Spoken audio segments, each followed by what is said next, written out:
बिस्मिल्लाहिर्रहमानिर्रहीम। अस्सलाम वालेकुम। उम्मीद है आप ठीक होंगे, खैरियत से होंगे। तैयब लोच आपकी खिदमत में फिर से हाजिर है जी। अदालती मंजरनामे से जुड़ी हुई अहम डेवलपमेंट्स, और सबसे अहम डेवलपमेंट तो ये है कि मखसूस नशिस्तों वाले मामले पर सुन्नी इत्तेहाद कौंसिल ने एक और दरखास्त दायर कर दी है। और उस दरखास्त में सुन्नी इत्तेहाद कौंसिल ने जो है वो बेंच की तश्कील पर सवालात उठा दिए हैं और वाज़े तौर के ऊपर कहा है कि ये जो बेंच तश्कील दिया गया, ये जो कॉन्स्टिट्यूशनल बेंच है, ये हमें काबिल कबूल ही नहीं है, बल्कि मामला जो है वो वापस उसी रेगुलर बेंच को भेजा जाए जो पहले इस मामले पर समाअत करता रहा है।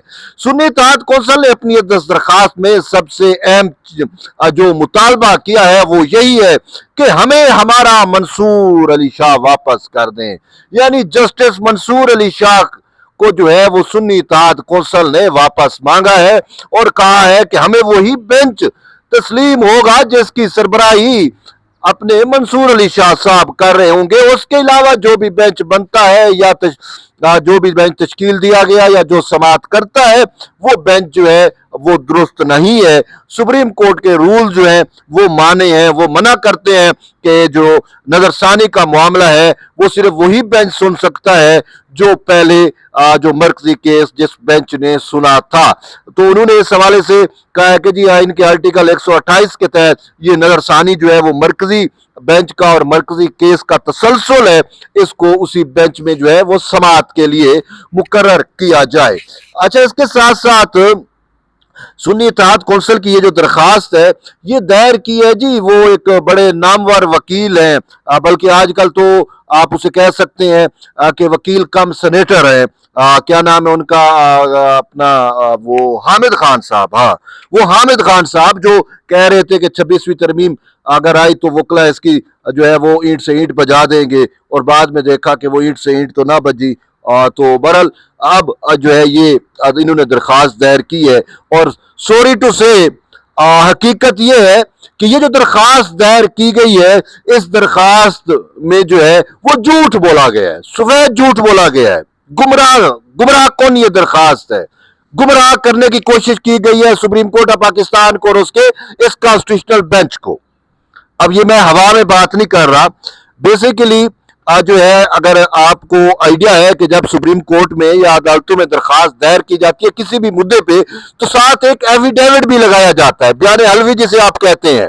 तो उस बयान हलवी में लिखा होता है कि ये जो हम दरखास्त दायर कर रहे हैं ये हमारे मतलब है हमारे जो जानकारी है उसके मुताबिक इसमें बताए गए हक़ाइक़ बिल्कुल दुरुस्त है, ये बयान हलवी होता है। तो इस दरखास्त में भी बयान हलवी है, लेकिन उस बयान हलवी में भी अब हामिद खान साहब झूठे साबित हो गए हैं। वो कैसे, देखिए इन्होंने ना दरखास्त में एक मुद्दा इख्तियार किया है और वो मुद्दा इन्होंने ये कहा है कि जी ये जो नजरसानी है ये 9 माह बाद 10 माह बाद बड़ी तखीर से लगाई जा रही है।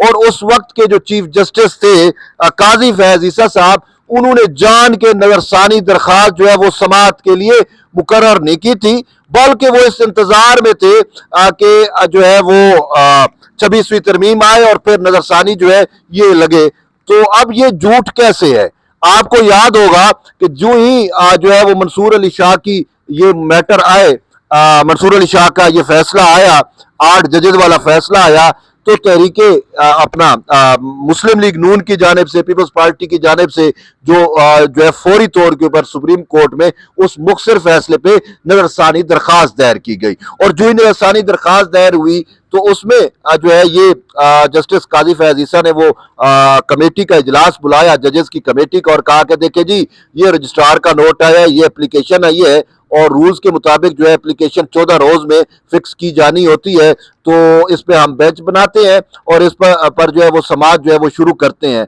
तो इस पर जो है वो ये कहा गया कि नहीं, हमें तो छुट्टियां हैं, उस टाइम गर्मियों की छुट्टियां सर पे थी। जस्टिस मंसूर अली शाह और जस्टिस मुनीब अख्तर उस कमेटी का हिस्सा थे, उन्होंने जो है वो तो छुट्टियां को तरजीह दी, अदालतों को लाक लगा दिए गए। और आपको याद होगा कि हमने ये नजरसानी दरखास्त नहीं सुननी। अभी हम रीजन देंगे, डिटेल जजमेंट है कि उसके बाद देखेंगे, सुनेंगे, जो हमने करना था वो कर दिया।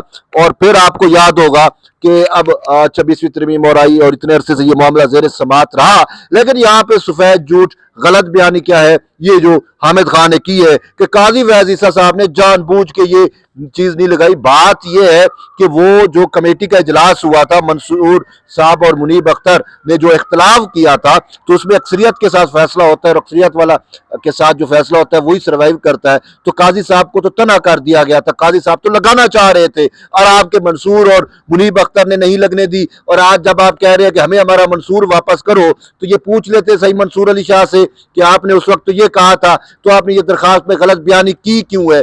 बात यह है कि अगर इस मुल्क में थोड़ा सा भी, ठीक है भाई सीनियर वकील है, तो सीनियर वकील जो है वो जो चाहे करता रहे, वो जो अपना बयान हलवी जमा कराए, बयान हलवी के बावजूद वो सुप्रीम कोर्ट को गुमराह करता रहे, ये तो नहीं हो सकता ना। अब ये बेंच को चाहिए, मैं तो चाहता हूं कि इनकी दरखास्त पर सुनने की बजाय उल्टा कार्रवाई बनती है सुन्नी इत्तेहाद कौंसिल और उसके वकील के खिलाफ, हामिद खान के खिलाफ, कि आपने अदालत को गुमराह करने की कोशिश क्यों की, आपने ये गलत इंफॉर्मेशन क्यों दी, जबकि आप खुद एफिडेविट भी दे रहे हैं। इनके खिलाफ तो कार्रवाई करनी चाहिए, चाहे जाए कि इनकी दरखास्त को माना जाए या सुना जाए।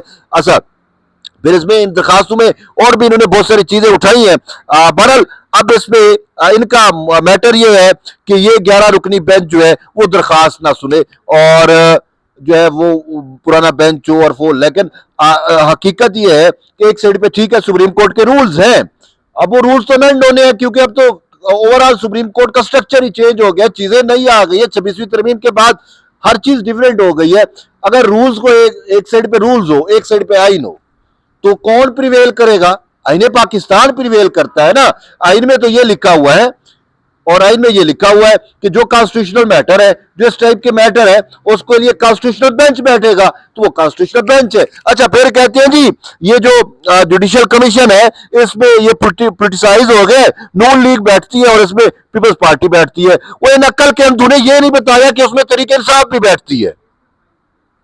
बात यह है कि आप इसको पोलिटिसाइज कर रहे हो, तो क्या तरीके इंसाफ नहीं है? हामिद खान साहब, आप भी तो सेनेटर हो, क्या आपके सेनेट की जानिब से पीटीआई का कोई इसमें सेनेटर नहीं बैठता क्या भाई? मिस्टर गौर एमएनए के तौर पे बैठती है और वो अली जफर साहब जो है वो बैठते हैं सेनेट की जानिब से, वो नुमाइंदगी कर रहे होते हैं, और ये इनका तो मैटर है। तो बहरहाल अब हम क्या करें, क्या कहें इनको? बात यह है कि ये दरखास्त जो है ये एक अल्फाजी तो हो सकती है, लेकिन इसमें कोई सच ऐसा ग्राउंड नहीं है जिसके ऊपर इनकी ये दरखास्त सुनी जा सके। और जो इन्होंने हकायक देने की कोशिश की है वो हकायक ही गलत है, तोड़ मोड़ के दिए है, गुमराह की है। तो उल्टा चे जाया कि इनको रिलीफ मिले, अगर पाकिस्तान में आइन की हुक्मरानी हो, कानून की पासदारी हो, तो उल्टा हामिद खान साहब के खिलाफ तो मुझे कार्रवाई होती हुई नजर आती है, सुन्नी इत्तेहाद कौंसिल के खिलाफ कार्रवाई होती नजर आती है। क्या आपने गुमराह क्यों किया अदालत को? अदालत को गुमराह करना, अदालत में जानबूझकर हकायक को तलक वो जो है तोड़ मोड़ करो, वो भी तहरीरी तौर पर सबमिट कराना जो है, ये भी खुद एक बहुत बड़ा जुर्म है। अब देखते हैं कि ये जो 11 रुकनी बेंच है ये अब इस मामले को कैसे देखता है और क्या करता है। तो बहरहाल ये अब तक की अहम डेवलपमेंट थी, मैंने कहा आप तक शेयर करूं। एट द एंड है कि जुड़े रहिए तैयब बलोच के साथ। मिलते हैं एक नई वीडियो, तब तक इजाजत दें, अल्लाह हाफिज।